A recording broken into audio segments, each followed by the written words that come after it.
I'm going to teach you syncopation today.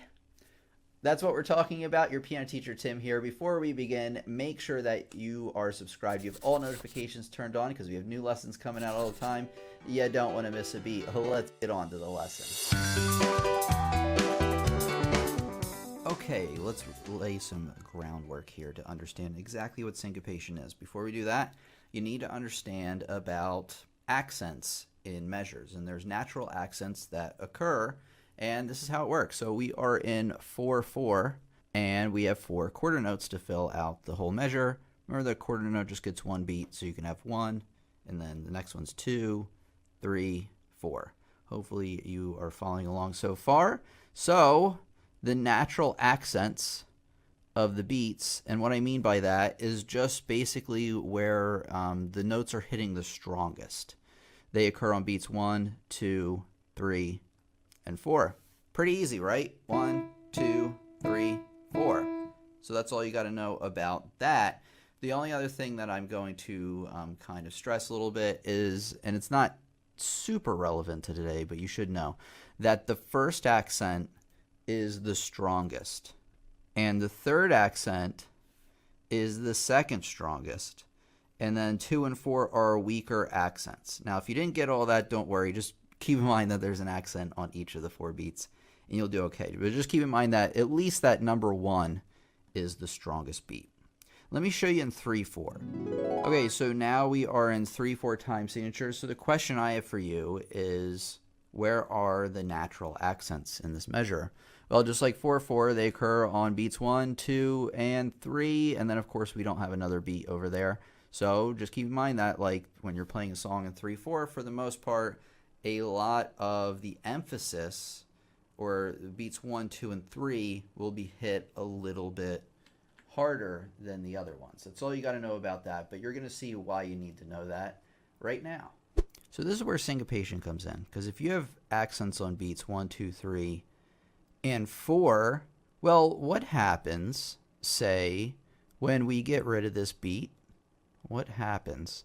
Well, let's take a look. Okay, syncopation is actually what occurs when we get rid of that first beat, or any of the beats, and we shift over the accent over to something that isn't one of the beats. So let's chart out our rhythm here, and I'm going to do this on the bottom. So you have 1, that's going to be an 8th rest there, so this is going to be and, 2 and, 3 and if you don't get this stuff, how to count these out, I'll include a link for you once the lesson is up. But here we go. So now we don't have an accent on beat 1. It's instead on what we call the and of beat 1. So now it occurs on the and of beat 1. Instead of 4 straight beats, 1, 2, 3, 4, you now have 1 and 2, 3, 4, 1 and 2, 3, 4. Notice how it has almost like a tiny bit of a shuffle now to it. Bum, bum, bum, bum, bum, bum, bum, bum. Just like that. And you can shift off any of the other beats in the measure as well. Let me show you an example of that. Okay, another measure of 4/4. We still have beat 1. So that means our accent, or by the way, that's an 8th rest, so this is going to take up and 2. I'll just chart out all the beats. And 3. Oh, look at what's happening, right? All of our quarter notes, the notes that we're going to be hitting on, the notes that are the strongest, aka what are they called? They're called the accented beats. They are now on the ands of each beat. So therefore, we've actually displaced all of the notes here in this measure. So this is a fully, I guess you could call it a fully syncopated measure. I'm not sure if that's a term or not. But here, it's going to be played like this. 1 and 2 and 3 and 4 and 1 and 2 and 3 and 4 and 1 and 2, 3 and 4 and... So you can spot syncopation immediately if the measure begins with an 8th rest. You know, so you can spot that out. If there are other 8th rests within the measure that take place of the one of the 4 beats, or however many beats you have, you know right away that you're dealing with syncopation. So let me just kind of write out a tiny example here, and you have to let me know whether you think it's syncopation or not based on what I just said. Okay, syncopated or not syncopated? Well, it begins with a quarter note, right? So far it doesn't look like it's syncopated, but here you go. We're going to try out the rhythm here. We have 1 and 2. So 2, remember there's supposed to be an accent on 2, and there's a rest instead. And I said that if it happened on any of the numbers, not the ands, but the numbers, that you're probably dealing with some sort of syncopation, because this will hit on the and of 2, hit over for 3, then you have and 4, and then and. So see how the notes actually occur on the ands, the plus signs, and not so much the numbers themselves.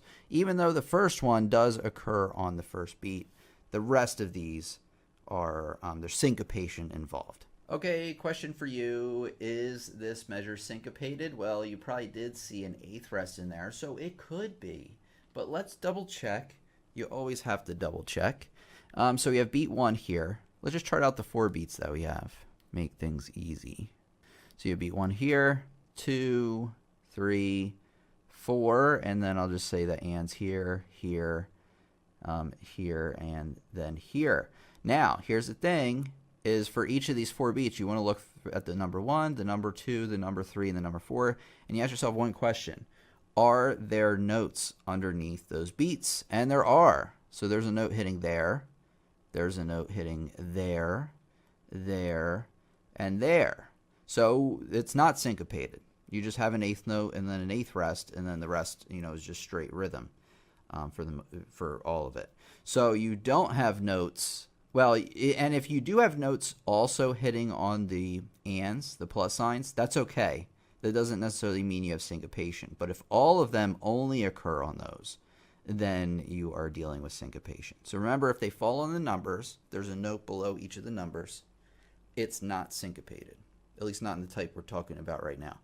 If it hits on an and, or like the other half of a measure, but not the numbers, it's all about actually the numbers. If they hit on the numbers, not syncopated. If they don't hit on the numbers, syncopated. So think about it like that. I think that's the simplest way.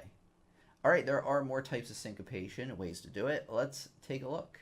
Okay, we have 2 measures just filled with quarter notes. Pretty easy to understand. You have 1, 2, 3, 4, 1, 2, 3, 4. Now, you see something different about this? There's a tie over between each of these. This is called a suspended syncopation, whereas the other one was called an offbeat syncopation, which is why the notes occurred on the offbeats rather than the onbeats. So here we go. So let's see what happens here. The thing to consider now is, because we have this tie, what we're doing is we're essentially tying together these 2 beats. It's like if you had a half note in between there. So here's the thing, though, is because you are holding over from beat 4 over to beat 1, well, what happens? Well, let's take a look. So you have an accent here. By the way, this little Pac-Man symbol is the accent. Should have mentioned that at the beginning, but you probably get the idea. So here's the thing. You hit beat 4 there, but the problem is because you're holding this over, you're actually not hitting again on beat 1. So therefore, you have displaced the beat, and then you can have beats 2, 3, and 4. So there's a little bit of syncopation going on there. It's a very boring type of syncopation, but yeah. So here you go. You got 1, 2, 3, 4, 1, 2, 3, 4. You could hear that as I was holding over for 4, 1, 2. You could really hear that accent then on beat 2. So that displaced the beat. Therefore, it is a syncopation. So watch out for ties. It doesn't necessarily automatically mean if there is a tie that there's syncopation. You'll have to chart out the beats, see if any of the beats are being held over or something like that. But be on the lookout for the suspended syncopation. All right, there's another one I'm going to show you. Let's take a look. Okay, this type of syncopation occurs in 3/4 time. And let's just chart out a simple rhythm here. Okay, so here we have a measure of 3/4 with all quarter notes. You have beats, obviously, 1, 2, and 3. So you have an accent, 1, 2, 3. Now, remember what I said towards the beginning of the lesson with the different weighted accents? I mentioned really quick that the first accent occurs, the first one in the beginning of the measure, first beat, is the strongest accent. So we're going to write that. So here's an accent. That one's the strong one. Then you have a weak one. And then 3 is another like weaker one. So 1, 2, 3. 1, 2, 3. The accents rhythmically are placed there even if an accent isn't written.